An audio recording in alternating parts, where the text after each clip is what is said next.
All right, here are the 5 most common beginner surfing mistakes. So if you're a beginner surfer, you don't want to be making these. You want to watch this video and make sure to avoid all the pain and the annoying time of getting through these, all right? I'm going to give them to you. Be honest with your instructor. So if you're coming for your first lesson, tell him how much experience you've got. Tell him how strong of a swimmer you are. Don't inflate how good you're going to be, because he's going to make a judgment on what board to give you and where to take you out. So if you're like an absolute beginner, you're not super crazy fit, you don't have like a crazy talent for snowboarding or skateboarding, he's going to take you on the inside here, and it's where you're going to have the most fun, because it's actually going to be already broken waves. It's going to be super easy, and you're going to catch a lot of waves. So it's going to be a way better time, right? But if you're saying, oh yeah, I'm actually pretty good, and I don't think I'll be too bad, give me a smaller board. He's going to give you a small board. It's going to be unstable, hard to paddle. He's going to take you out the back, and you're going to have a shocking time where it's probably a bit dangerous, probably going to get a bit nervous, and it's going to be a shocker. The right spot for your level. So you got to go to a beginner spot. We're at Kuta Beach. This is a perfect beginner spot. So how do you know these? There's a few ways. You can go into our school community, school.com/surf-club. We've got the best beginner spots in Bali, and we're going to be expanding that. So you can go there. You can see Kuta Beach. We've recommended it, right? The other thing, you can go to surfline.com. You can go in your explore area. Then we've got to go at the right tide. So the perfect tide for Kuta Beach is mid to high tide. You don't want to be surfing low tide. So mid.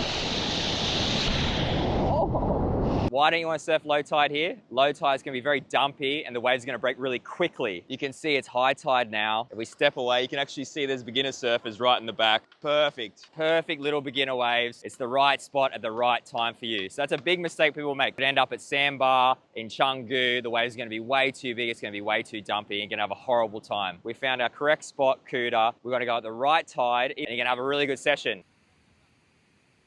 Right board for the surf. So you're coming down, you've had less than 5 sessions, you want to be on a soft top board. You don't want to be surfing a hard board. Soft top is the perfect board for you. And over 8.0, don't get anything less than 8 foot. We're looking 9 foot, 10 foot. It's going to have a nice thickness for you. It's going to be the correct board for you, right? And the other benefit of being a soft top is that it's going to be very soft. So it's not going to hurt you when it hits you.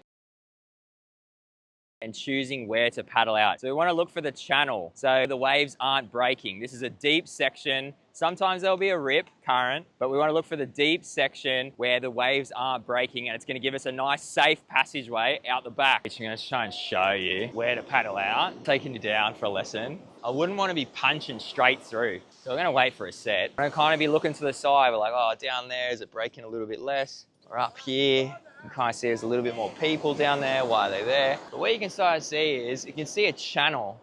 You can see a channel where the waves aren't breaking, and where you're going to have a really safe, calm paddle. Stay wide. So once you've actually paddled out the back, we want to stay wide and in that channel, and we want to observe the break. So we're going to see people out there. Once you're seeing people out there, we're going to slowly move our way into the lineup. We don't want to just come straight into the lineup in the middle, bang, where the waves are breaking, and not kind of have a lay of the land. We want to kind of get a good read on it before we move in. This is going to stop you irritating other surfers. So that's a really good tip. Stay wide, slowly creep into the lineup. Next tip, be aware of locals and professionals, or just good surfers in general. So they're going to be the people you're seeing catching all the waves. They're going to be heading to the top of the lineup, getting raised regularly. Be cautious of them. Stay out of their way. Do not paddle in on the inside of them. Be non-hostile. It's going to go a long way, and you're going to have a lot better time when you're out there. Trust me, you don't want to be doing this.